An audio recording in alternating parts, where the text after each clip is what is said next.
हेडलाईन्सचे प्रायोजक आहे NBC bearings, लांब पळण्यासाठी। मुंबईमधल्या शिवालयमध्ये आज महाविकास आघाडीची संयुक्त पत्रकार परिषद। उद्धव ठाकरे, जयंत पाटील, नाना पटोले उपस्थित राहणार। जागावाटपाचा तिढा आज सुटण्याची शक्यता। मनसेचा आज शिवाजी पार्कमध्ये गुढीपाडवा मेळावा। राज ठाकरे युती संदर्भात आज बोलणार का, याकडेही सर्वांच्या नजरा। मनसे युतीमध्ये आली तर आनंदच, समविचाराचे एकत्र आले पाहिजेत। शिवसेनेचे उमेदवार श्रीकांत शिंदे यांची अंबरनाथमध्ये प्रतिक्रिया।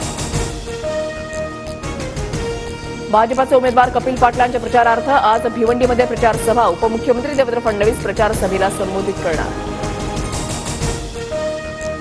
धाराशिवच्या जागेवरून शिंदे गट आक्रमक। धनंजय सावंतांची कार्यकर्त्यांसोबत शिंदेसोबत भेट। युतीमध्ये निवडणूक लढताना काही मतदारसंघ इकडचे तिकडे होतात, शिंदेंकडून समजूत काढण्याचा प्रयत्न। धाराशिवमध्ये तुम्हाला वाटतो तो उमेदवार द्या, पण तो शिंदेंच्या शिवसेनेचाच असू द्या। नाराज धनंजय सावंतांची मुख्यमंत्री शिंदेंकडे मागणी। प्रभुरामाचा आशीर्वाद आमच्यासोबत, मोदींच्या नेतृत्वात आम्ही विजयाची गुढी उभारणार। देवेंद्र फडणवीसांचं वक्तव्य। मुंबईच्या ठाण्यामध्ये गुढीपाडव्याच्या निमित्तानं शोभायात्रा। कोपिनेश्वर पालखी सोहळ्यामध्ये मुख्यमंत्री शिंदे सहभागी। श्रीकांत शिंदेही डोंबिवलीमधील शोभायात्रेमध्ये सहभागी। मुंबईसह नागपुरात ढोल ताशा पथकाच्या गजरामध्ये नवीन वर्षाचं स्वागत। पारंपरिक वेशात महिला विद्यार्थी शोभायात्रेमध्ये सहभागी।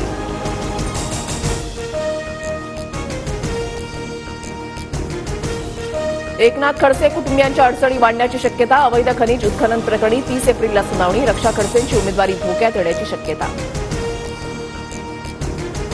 काँग्रेससोबत नकली शिवसेना। चंद्रपूरमधल्या सभेमध्ये पंतप्रधान मोदींची उद्धव ठाकरेंसह काँग्रेसवर टीका।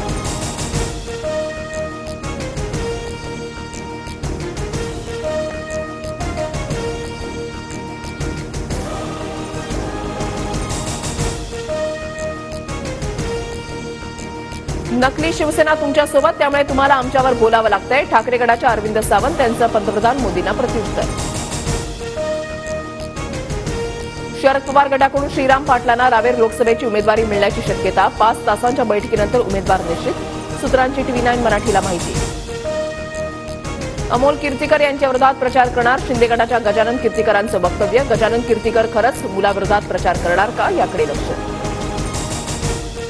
ठाकरे गटाच्या अमोल कीर्तीकरांची 8 तास ईडी चौकशी। कथित खिचडी घोटाळ्यामध्ये 70 ते 80 वेंडर, मात्र फक्त मला अडकवण्याचा प्रयत्न, कीर्तीकरांचा आरोप। मुंबईतील दुकानांवर 1 मेपर्यंत मराठी पाटी नसल्यास दुप्पट मालमत्ता कर भरावा लागणार। फलकाचा परवानाही रद्द करणार। पालिका आयुक्त भूषण मगराणी यांचे निर्देश। पुणे पोलिसांच्या गुन्हे शाखेकडून 2 नामांकित पबवर छापेमारी। 25 लाखांचा मुद्देमाल जप्त। 4 जणांवर गुन्हा दाखल। पुढील 3 दिवस राज्यामध्ये हलक्या सरींचा अंदाज। मराठवाडा, विदर्भ आणि मध्य महाराष्ट्रामध्ये तुरळक ठिकाणी सोसाट्याच्या वाऱ्यासह हलक्या पावसाची शक्यता।